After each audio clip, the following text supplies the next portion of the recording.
Some considerations you're going to want to think about. Are you going to found a business from scratch? Or are you going to purchase an existing business? When you're starting a business from scratch, whether you're producer, processor, retailer, or ancillary, it's going to be difficult for you to get real estate, to secure banking, to go through the permitting process, and to get everything done in order to open your business. And this is going to vary from locality to locality. Some localities are going to be against you. Some localities are just going to be very bureaucratic in what it is they're doing. And it's going to take you a long time to open. You're going to want to make sure to be successful that you have enough cash on hand to get through what you anticipate and what you don't anticipate. The beauty about buying an existing business is it's already done, and you can gauge to see, if it has any outstanding issues.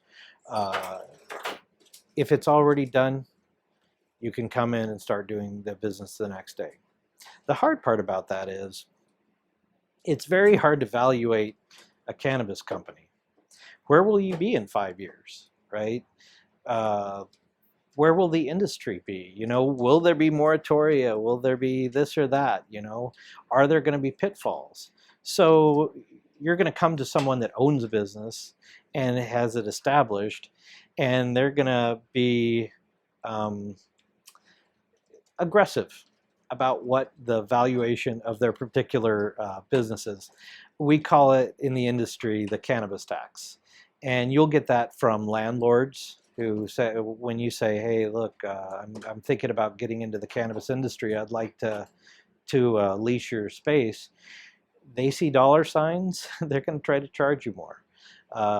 Existing businesses as well. How do you put a value on it? What's the revenue now? What's the revenue going to be like 3 years from now?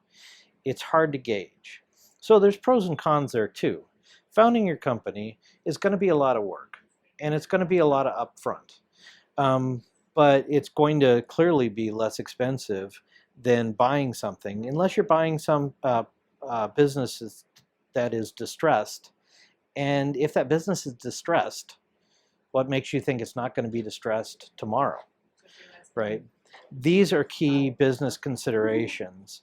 And what is it, the business that it is you're buying anyways? If you're buying a business, especially in cannabis, you're going to want to look at the liabilities of that business. What are the tax obligations of it? In the federal tax code, there's a paragraph called 280E that makes it so that you cannot take standard business deductions in the trafficking of a Schedule 1 or Schedule 2 substance. Cannabis, at least currently, is Schedule 1. You may not take deductions in trafficking. Does the company that you purchase have large outstanding tax obligations that you are simply bringing into yourself? Or are there other liabilities out there that you are purchasing? And there's different ways if you're going to purchase a business. You don't necessarily need to purchase the business per se. You can buy the assets, which may be a better idea for you, as buying the assets of a company, including the lease and all the equipment, and even their proprietary documents, is going to come with a lot less liability issue than trying to buy that business.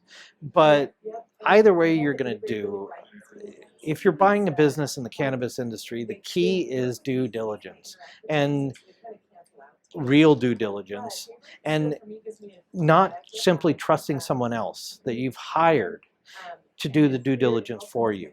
You, as a business owner or an investor, are in charge of your business, your investment, and you need to be engaged in making sure that it is successful.